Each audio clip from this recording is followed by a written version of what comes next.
이번 영상은 리딩 지저스 1권의 세 번째 수업으로 죄가 점진적으로 확산되는 가운데 아브라함을 부르신 하나님께서 은혜로 언약을 세우시고 어떻게 그의 삶을 신실하게 이끄셨는지 살펴보겠습니다. 아담의 불순종으로 인해 세상에 죄가 들어오게 되고 죄에 대한 심판으로 인해 인류는 고통과 죽음을 맞이하게 됩니다. 하지만 하나님의 심판에는 고통과 죽음뿐만 아니라 회복에 대한 약속도 있었습니다. 하나님께서는 어떻게 회복의 약속을 이루어 가실까요?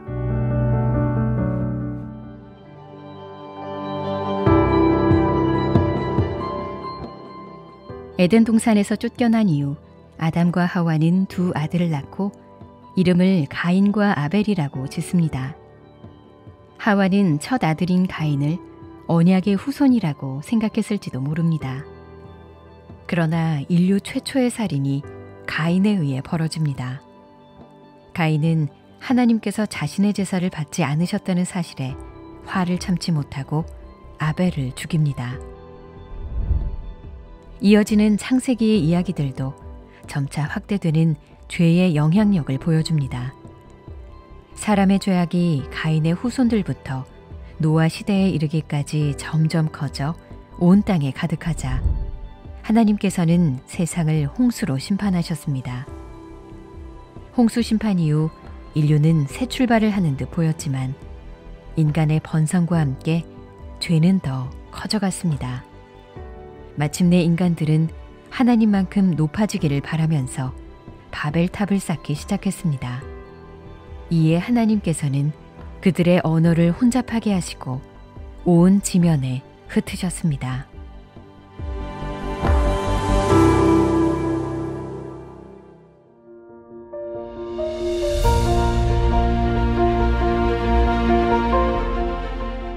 죄가 걷잡을 수 없을 만큼 커져갈 때 하나님께서는 한 사람을 부르셔서 언약을 세우십니다.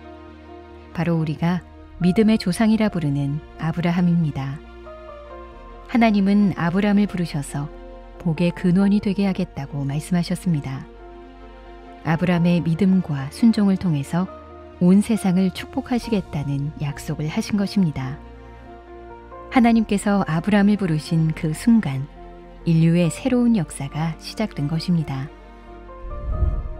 성경 전체를 보면 하나님께서 한 사람과 언약을 맺을 때 시험도 뒤따르는 것을 알 수 있습니다. 모세의 시내산 언약 사건과 이어지는 금송아지 사건이나 다윗의 영원한 왕위에 대한 언약 사건과 뒤이어 나오는 밧세바 사건, 그리고 예수님과 제자들의 최후의 만찬 이후 제자들이 도망치는 사건 등이 그와 같은 예입니다. 마찬가지로 아브라함이 믿음으로 약속의 땅에 들어가자마자 그 땅에 갑자기 기근이 닥칩니다. 결국 아브라함은 약속의 땅을 떠나 다시 애굽으로 내려갑니다.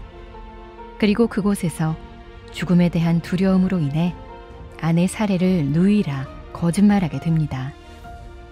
아브라함은 약속의 땅을 벗어난 상태였고 사레는 애굽 왕이 자신의 아내로 취하려고 데려간 상황입니다. 이로 인해 땅과 자손들에 대한 하나님의 약속이 위기에 놓이게 됩니다. 그러나 하나님께서는 아브라함의 실수에도 불구하고 하나님의 뜻을 신실하게 이루어 가시는 분이셨습니다. 결국 하나님은 바로를 막으시고 사레를 보호하셔서 아브라함을 약속의 땅으로 다시 돌려보내십니다.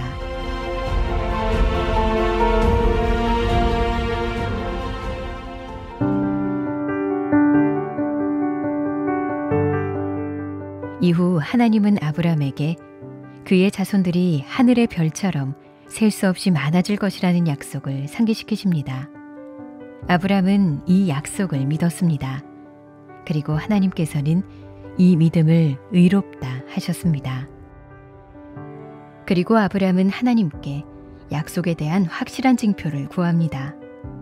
그 응답으로 하나님께서는 반으로 쪼개진 재물들 사이를 홀로 지나가십니다. 이는 언약 체결 의식을 보여주는 것으로 원래는 언약의 두 당사자 모두가 쪼개진 재물들 사이를 지나가야 합니다.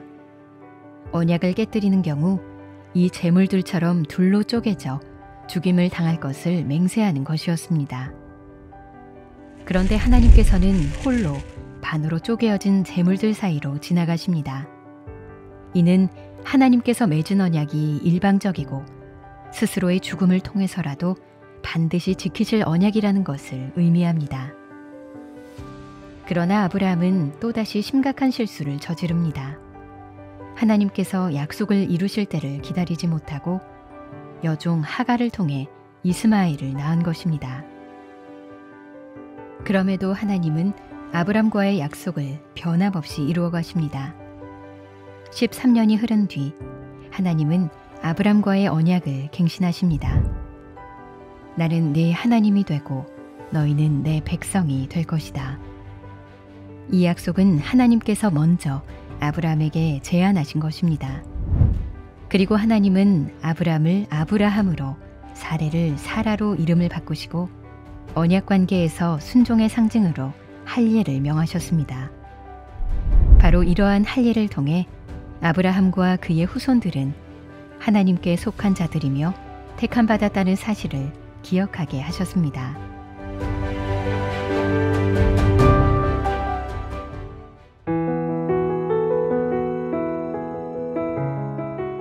드디어 아브라함과 사라의 아들 이삭이 태어나므로 하나님의 약속이 이루어집니다.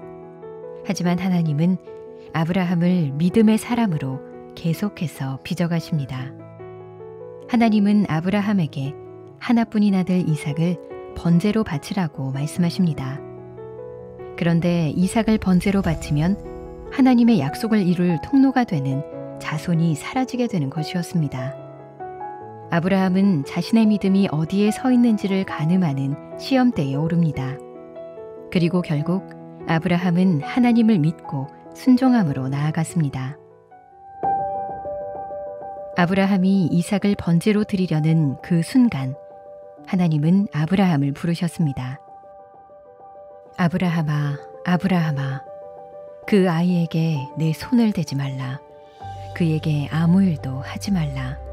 내가 내 아들, 내 독자까지도 내게 아끼지 아니하였으니 내가 이제야 네가 하나님을 경외하는 줄을 아노라. 하나님께서는 순양을 예비해 놓으시고 이삭을 대신해 번제로 바치게 하십니다. 아브라함은 하나님께서 예비하신 순양을 제물로 바치며 그분께서 언약을 이루어 가신다는 사실을 배웁니다. 내가 이같이 행하여 네 아들 네 독자도 아끼지 아니하였은즉 내가 네게 큰 복을 주고 네 씨가 크게 번성하여 하늘의 별과 같고 바닷가의 모래와 같게 하리니 네 씨가 그 대적의 성문을 차지하리라. 또 네 씨로 말미암아 천하 만민이 복을 받으리니 이는 네가 나의 말을 준행하였음이니라.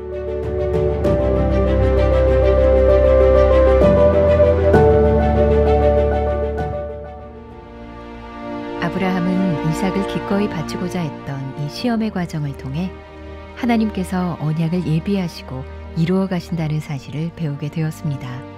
하나님께서 예비하신 순양을 제물로 바치며 그분께서 친히 이루어 가실 약속을 더욱 신뢰하며 믿었을 것입니다. 아브라함은 자신의 자손을 통해 하늘의 별과 같이 많은 하나님의 백성을 이루고 그분의 나라를 회복하시리라는 약속을 신실하게 붙들었습니다. 하나님께서는 구원의 역사를 통해서 자신의 하나뿐인 아들 예수 그리스도를 이 땅에 보내주셨습니다. 바로 하나님의 아들 예수님께서 우리가 쪼개어져야 하는 자리에 우리를 대신하여 우리를 위한 어린 양이 되심으로 자기 백성들이 받아야 할 심판을 대신 받으신 것입니다. 하나님께서는 스스로 맺으신 약속을 위해 예수님을 십자가에 죽이심으로 그분의 약속을 신실하게 지켜주셨습니다.